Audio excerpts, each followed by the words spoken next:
Boruto episode 80 now. This episode was like more of the more sentimental episodes we got to hear about Mitsuki's bond with Seki, and of course they had a lot in common. Bump that sentimental stuff for right now. I want to talk about Lord Ku and what he basically did with the Tsuchikage Kurisuchi. I feel like that's a very interesting dynamic. Now, I do want to bring one of the most popular theories about this whole situation. It's basically been happening in the comment section on Twitter. Everybody's been hitting me up about this theory. It's basically the fact that Lord Ku is actually Onoki's grandson. And that's totally possible. In my opinion, I feel like that's 99% the situation as of right now. Here's why I think it's most likely the situation. Before all this even happened, you heard Onoki talking to Boruto back when Boruto did see Onoki for the first time. Onoki told Boruto that he lost his grandson. No one necessarily knows what that means. Of course, the first time we did hear that, we automatically thought that his grandson was probably going to be dead or something like that, but it turns out that that does not have to be the situation. Onoki didn't definitively say that his grandson actually died, but now it turns out that there's another person called Lord Ku.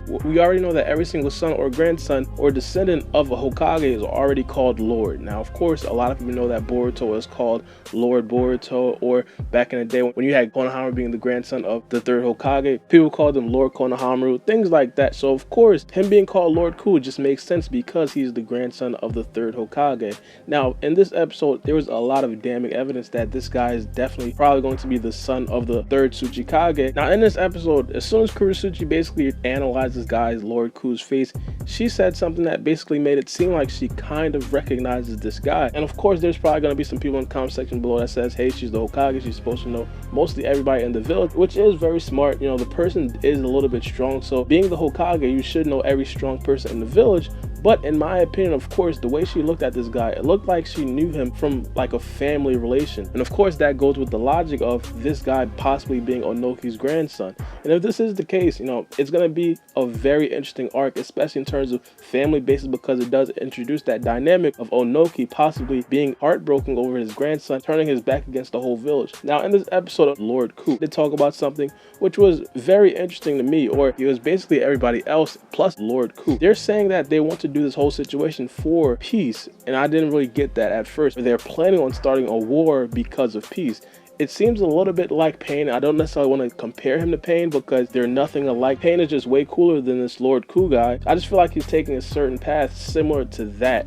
And of course, no one necessarily knows why he's taking a path similar to that. As of right now, it looks like we are living in a time of peace. But it looks like Lord Ku, he doesn't really think about it like that. I don't necessarily know if he's going to take the same approach to it as Shizuma did back when we did see Boruto and the others go on a trip to the Mist Village, where they felt like, hey, it's getting too soft now. No one's really fighting, anything like that. Everybody feels a little bit too content about where they are right now. So it might just turn out to be a situation like that. Now, one of the goals of this Lord Ku guy is to basically become the next Tsuchikage. I don't really know how successful he's going to be about that. Here's the thing. We don't necessarily know anything about the Land of Stone in terms of how they feel about the Tsuchikage. We don't necessarily know if she's a good Kage or not. So there's honestly no way for us to tell how realistic this could possibly be. Lord Ku might be a very respected person in the Hidden Stone Village, and we don't know. We have to basically get an outside source from the Hidden Stone to give his opinions about this whole situation to know if there is any relevance to what Lord Ku is saying, because he might just be some random delusional guy. It might even still be the grandson of Onoki, but he has no idea what he's talking about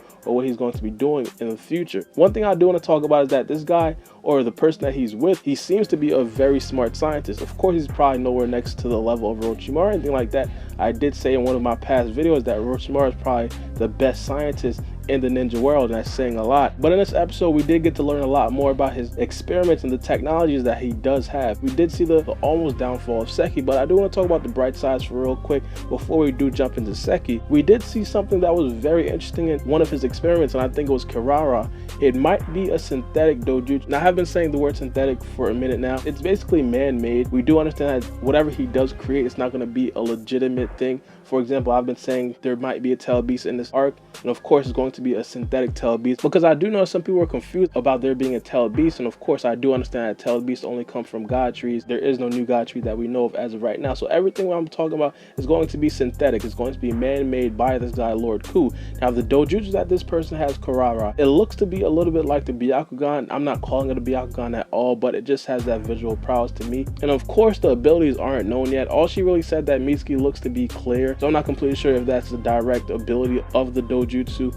I'm just going to be calling it dojutsu from now because it really looks like a dojutsu. But in terms of actually being factual, in my opinion, I feel like this is something that she has in terms of an ability standpoint where it's probably going to be unique to only her. I don't necessarily think it's going to be a universal thing throughout all the experiments, because in terms of all the experiments, they are very different. If you guys think about it, Kokuyo, he's an experiment where he doesn't necessarily have any jutsus. He basically said he's only taijutsu. And in terms of Seki, it looks like he has a lot of jutsus, and one of his most powerful jutsu is a forbidden jutsu, which is the same jutsu as Deidara. So he has this forbidden jutsu that's pretty much very hard to master. As I said, it's like all these experiments have different abilities, and of course I do expect Kirara to have a very different ability as everybody else, which basically means that she's probably the only one with a dojutsu. Now, another thing I do want to talk about with Lord Ku is the fact that he has like 1,000 of these Okuda people. Now, I'm pretty sure you guys know what the Okuda is, but there's probably going to be some people out there that's pretty confused about this. The Okuda are basically these things right here. They come from the earth. As Kokuyo or Seki said, I'm not even completely sure who said it, they have over 1,000 of these guys, and the number is rapidly growing. And of course, as I said earlier, it looks like they're probably going to go to war with somebody over trying to bring about peace, which is very confusing in itself. Now, the other things I do want to talk about in this episode is obviously the bond between Mitsuki and Seki, because they did have a very sentimental part in this episode. And of course, a lot of people are probably not going to like this episode mainly because there were no fighting, but there are going to be those people out there that really love this episode mainly because it made everybody feel emotional for this guy Seki that we had no emotions for back when we first seen him. Of course, he is going to be a quote-unquote bad guy in this arc, but it does feel a little bit heartwarming for Mitsuki to find somebody just like him in terms of being a synthetic human being, and Mitsuki basically seeing it from other people's point of view. Now, here's the thing. I feel like Mitsuki is eventually going to turn back to Boruto and everybody else, because every single step of this arc, it does seem that Mitsuki isn't necessarily going to be turning over to this new side per se. And Seki sees it as well. He doesn't necessarily trust Mitsuki to go through with his plan, even though he did say that he trusts Mitsuki to go through with his plan. In terms of how far Mitsuki is willing to go, I feel like it's just how far Lord Ku is willing to go. If Lord Ku is going to say, hey, I need you to go to the Hidden Leaf Village and destroy some or kill some shinobi, I'm pretty sure Mitsuki is not going to do that. I feel like Mitsuki is going to do exactly what he wants in terms of finding out his will, but he's not going to take it too far where he cannot come back to the village. Because as of right now, of course, everybody thinks he's gone rogue, but he's probably not going to end up doing something extremely damning where he can't come back to the village. Now, of course, the big question heading up into the next week is probably going to be, what do they want Mitsuki for? And of course, there is probably going to be something huge or something bigger than just him possibly making everybody else live longer in terms of an experiment standpoint. Because of Lord Ku's mission in terms of creating peace, I feel like he'd probably need Mitsuki for something in terms of the synthetic tail beast that we were talking about like a couple of weeks ago. Because this guy's experiments aren't extremely stable or as stable as they should be, this could possibly be the exact reason about why we did not see the tail beast in Boruto yet. Of course, we do know if the tail beast is extremely fragile, it's not going to be there, and it's kind of true on both fronts in terms of if the tail beast turns out to be Seki, and also on the theory that the tail beast is something extremely separate. I mean, for example, if the tail beast were something extremely separate, we would have probably seen a little bit of it or a glimpse of it back when we did see some scenes that did pan to Lord Ku back into his hideout, but we didn't necessarily see anything. And in the theory of Seki possibly being the tailed beast, it kind of makes more sense in terms of Seki is extremely fragile as of right now. He can't necessarily turn into the tailed beast. And also, when Seki was extremely sick, everybody was like scrambling around trying to figure out a way to help this guy, especially Kokuyo. It might be because Kokuyo knows that Seki is the key to getting what they want in terms of the quote-unquote peace and also the stability and durability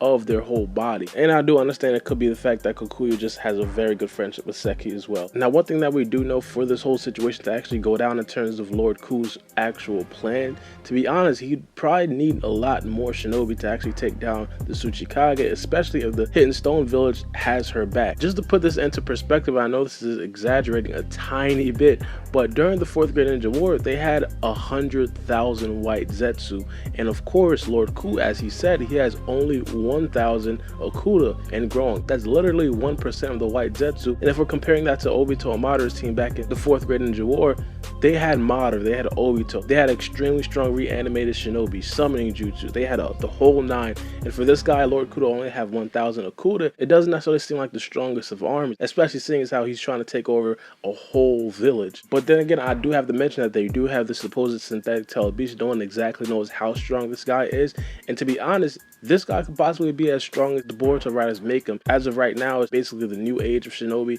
Everybody's putting synthetic jutsu, synthetic dojutsu, synthetic kekkei genkai into people. this dragon right here might actually be extremely strong, and he might just possibly even be as strong as some of the actual tailed beasts out there. It would actually be something to worry about, and especially in terms of Naruto and Sasuke, they would have to actually come over and probably try to help out the Tsuchikage, which is Kurisuchi, and everybody else, try to maintain exactly what they have of the village that is left. But I do want to know what you guys think about this episode in the comment section below, because it was a very good one. It's going to be a very polarizing episode. A lot of people are going to love it. There's also going to be a lot of people that hate it. Let me know what you guys think in the comment section below. But it's been your boy Baara B, and we out.